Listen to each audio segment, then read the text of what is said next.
Hello, I'm Jay Coghlan. I'm Executive Director of NukeWatch New Mexico, and right now I have the distinct pleasure of interviewing Glenn Walp, formerly employed at Los Alamos, but the story of his employment is indeed the story of this interview.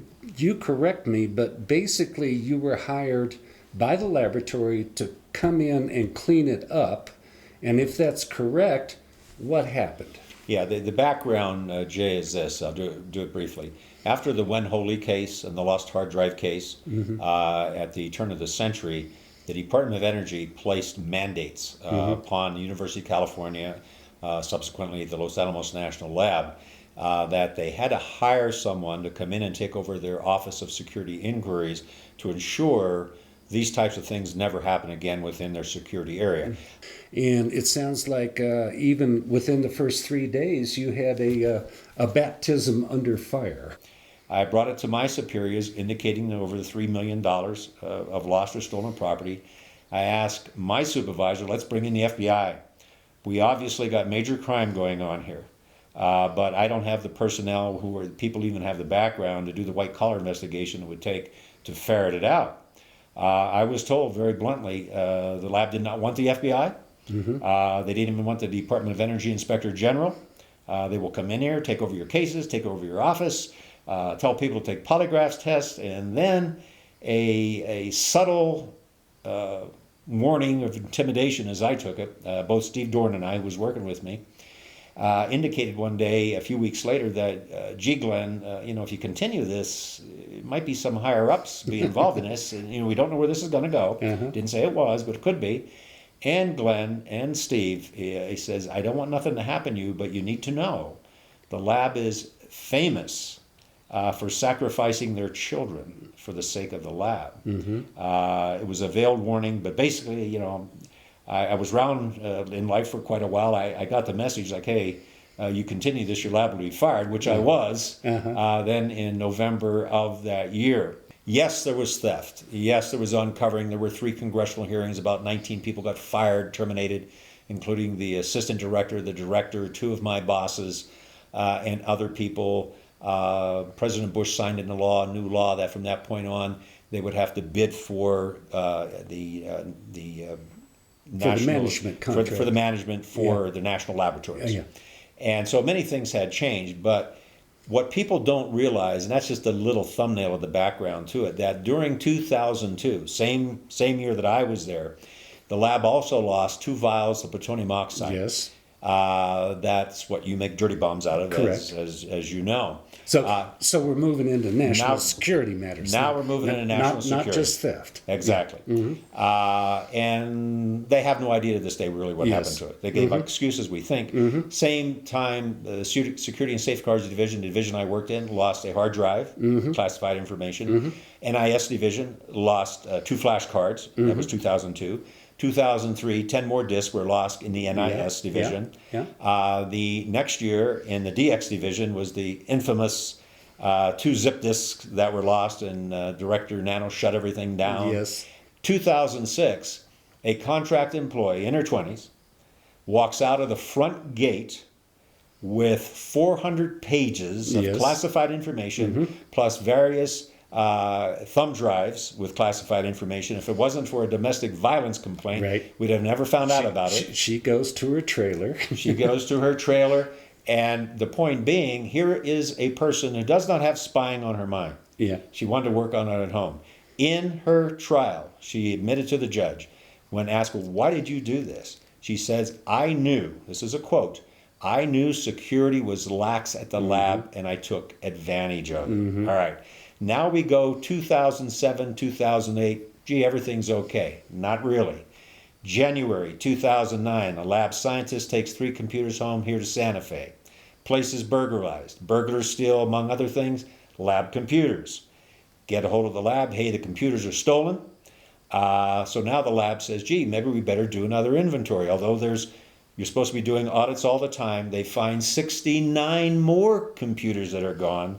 13 in 2008, and the 46 others some other time before. Possibly with classified Possibly. They come out and say, well, there was no classified information. However, an NSA, National Nuclear Security Administration, sent a report to them and says, not so fast.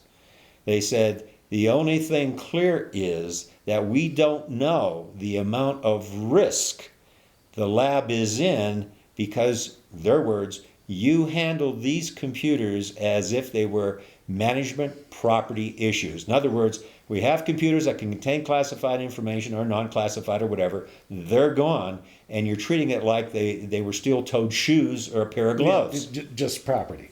Just property. Instead of potentially... Because that's how they did it. Yeah, national security information. But it wasn't over yet. Now we're talking recent history, and this is the essence of where my book goes. February 2009, the NSA does more evaluation of the lab, and now they find that the way they're handling special nuclear material, and as you know, that's the plutonium and the uranium, was so bad. Their inventory system was so bad that the report said it may diminish your chances of even operating or functioning. In other words, in my language, we may have to shut you down. This is 2009. And then the DOE, however, they send out a little report that I don't think they thought anybody would find, but it said, yes, this is what happened, but don't tell anybody. Now, like Congress, for example. If it's classified information, then classified information. But it's not classified. Basically, they don't want that information out there.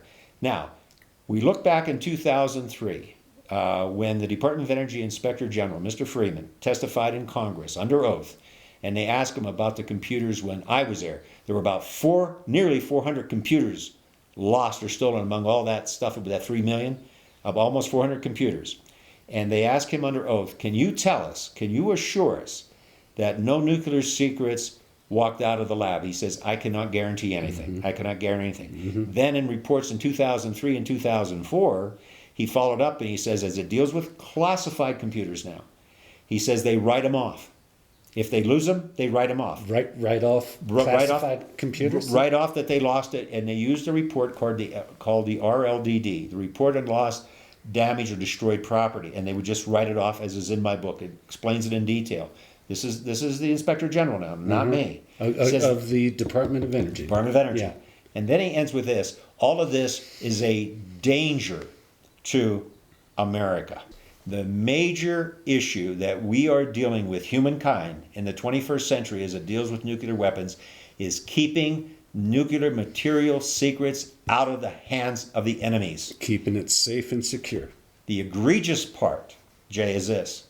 The number one violator, one of the number violators, is the United States of America, Los Alamos National Laboratory. And I don't say that just off the top of my head. What I just told you shows you there is not ironclad security of our national nuclear secrets or material.